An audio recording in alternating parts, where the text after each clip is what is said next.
Saudara, kita bicara demokrasi kita ini hendak habis-habis karena sistem kita ini menganut sistem demokrasi yang esensinya, saudara tahu dulu dari Abraham Lincoln ini, bahwa demokrasi itu pemerintah yang datang dari rakyat, dikelola oleh rakyat dan untuk kepentingan rakyat. Sehingga di situ yang paling pokok adalah posisi rakyat sebagai penentu dan penarik manfaat dari sebuah negara. Saudara, sudah pasti demokrasi tidak sempurna. Tidak ada sistem pemerintahan yang sempurna. Bahkan ada yang ngeritik sebaiknya Indonesia itu dipakai sistem khilafah saja karena di dalam sistem demokrasi itu tidak baik. Lalu saya katakan demokrasi itu justru yang terbaik dari seluruh sistem yang pernah ada. Sama-sama jeleknya. Di khilafah pun itu korupsi merajalela juga sama, sampai jatuh bangun itu kan karena korupsi dan penyalahgunaan yang luar biasa juga. Sama dengan demokrasi, terkadang baik, terkadang jelek, tergantung waktu dan tempatnya setiap sistem pemerintahan itu. Kenapa demokrasi dianggap tidak sempurna? Karena risiko salah pilih. Risiko salah pilih itu ada di masyarakat dulu. Plato itu pernah mengatakan demokrasi itu tidak baik. Kenapa? Karena ya mungkin salah pilih. Di masyarakat yang umumnya tidak terdidik, biasanya kan yang muncul orang tidak ngerti, lalu transaksional, pakai uang milihnya, pakai amplop, pakai serangan subuh, serangan fajar. Itu sejak zaman Plato sudah ada. 2500 tahun yang lalu Plato sudah mengatakan jangan terlalu percaya pada demokrasi. Demokrasi itu berbahaya, terutama suka menimbulkan massa liar yang merusak gitu. Nah, kemudian di dalam demokrasi itu kata muridnya Plato, Aristoteles, banyak demagog. Demagog itu pembohong, pidato gini tapi tidak ngerti artinya gitu. Bahkan juga disebut, kalau istilah sekarang, narsis. Narsis itu suka memuji dirinya sendiri, bikin gambar, ini orang yang paling hebat, orang semua lihat, padahal yang buat dia, lalu dia tiap hari lihat fotonya sendiri. Narsis itu muncul di dalam demokrasi. Tetapi saudara, sejelek apapun demokrasi itu tetap dianggap yang terbaik, karena di situ ada peran rakyat, ada check and balances, ada pergantian kekuasaan baik secara berkala maupun secara reguler sesuai dengan tuntutan masyarakatnya.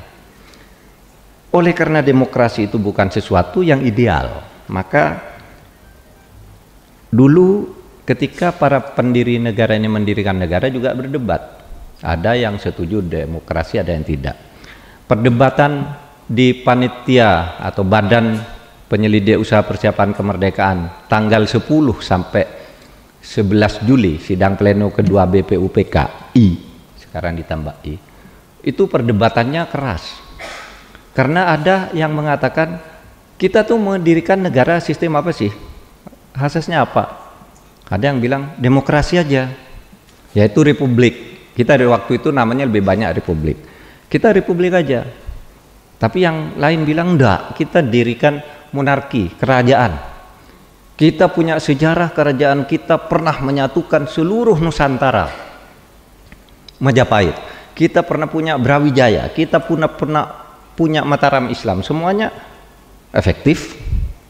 Nah, tetapi Bung Karno dan kawan enggak. Sekarang zaman modern, enggak mungkin lagi kita pakai kerajaan. Perdebatan seru, lalu di voting. Di voting dari 62 anggota itu, pada waktu itu 56 orang saya dukung Bung Karno.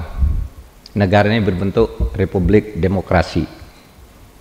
Sisanya itu memilih kerajaan.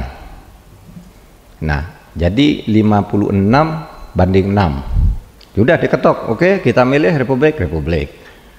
Sudah itu lalu republik. Kalau demokrasi apa? Demokrasi itu kan macam-macam. ada negara kesatuan, ada federal, berdebat lagi nih. Bung Karno, negara kesatuan aja biar kita menyatu. Bung Hatta, enggak, saya minta federal, karena kalau negara besar itu diperintah negara kesatuan pasti ujung-ujungnya otoriter, pemaksaan, kata Bung Hatta. Enggak, bahaya tuh federalisme, bisa memecah bangsa kita. Lalu kata Hatta, kata siapa? Tuh Amerika federalisme, bersatu tuh. Sementara Inggris, Filipina misalnya, Inggris itu negara kesatuan tapi separatisnya ndak habis-habis. Jadi ini soal, bukan soal itu, soal yang dimaksud agar kita tidak pecah itu adalah persatuan, bukan kesatuan. Kalau susunan negara itu namanya kesatuan, padanannya itu federalisme atau negara serikat. Kalau persatuan itu disintegrasi, integrasi disintegrasi gitu. Nah, voting lagi, voting saudara, Bung Karno menang lagi 55 mendukung Bung Karno, 6 mendukung bentuk federal, mendukung Bung Hatta, 1 abstain.